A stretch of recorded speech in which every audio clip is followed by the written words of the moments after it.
Bismillahirrahmanirrahim. Assalamualaikum warahmatullahi wabarakatuh dan salam sejahtera untuk kita semua. Sebelumnya perkenalkan, nama saya Widya Sari dengan nomor stambuk A241200045.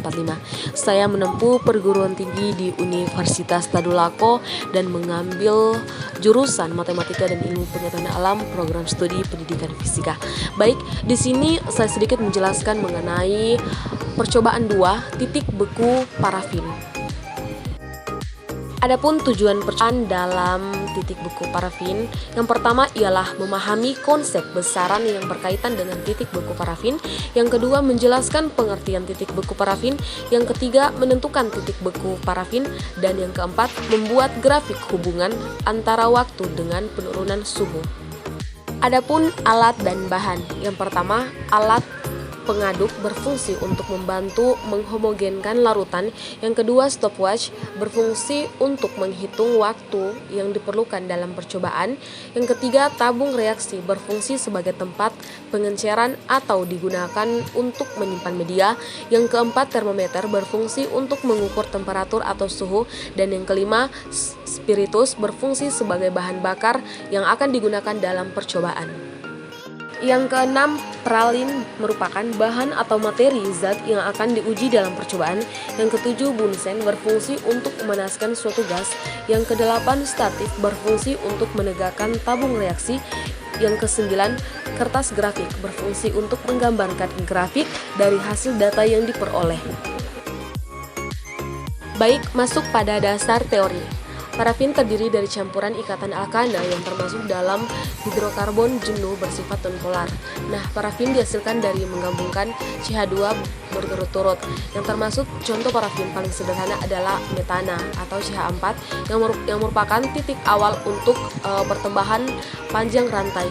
Nah, satu karbon dan 2 hidrogen kemudian ditambahkan ke molekul yang ada untuk membentuk molekul yang lebih panjang.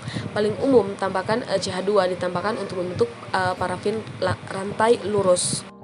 Nah, adapun bentuk parafin tergantung dari banyaknya kandungan rantai C. Parafin cair memiliki rantai C sebanyak 5-15 sehingga bentuknya berupa cairan pada suhu kamar. Nah, parafin wax memiliki rantai C lebih dari 15 sehingga berupa padatan pada suhu kamar.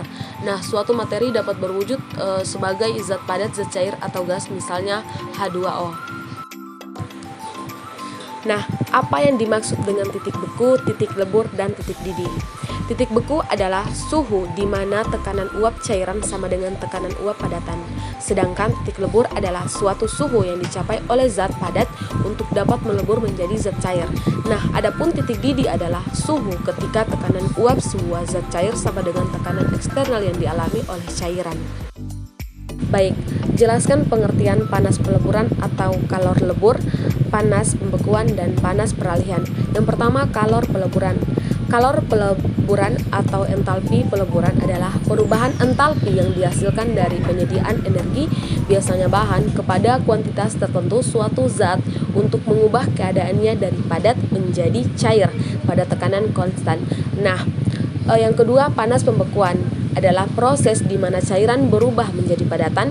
Dan yang ketiga, panas peralihan adalah panas yang diklasifikasikan menjadi konduktivitas termal, konveksi termal, dan radiasi termal. Baik, itulah tadi penjelasan singkat mengenai titik beku parafin. Kurang dan lebih saya mohon maaf. Saya akhiri, wabillahi taufiq wal hidayah. Wassalamualaikum warahmatullahi wabarakatuh. Semangat!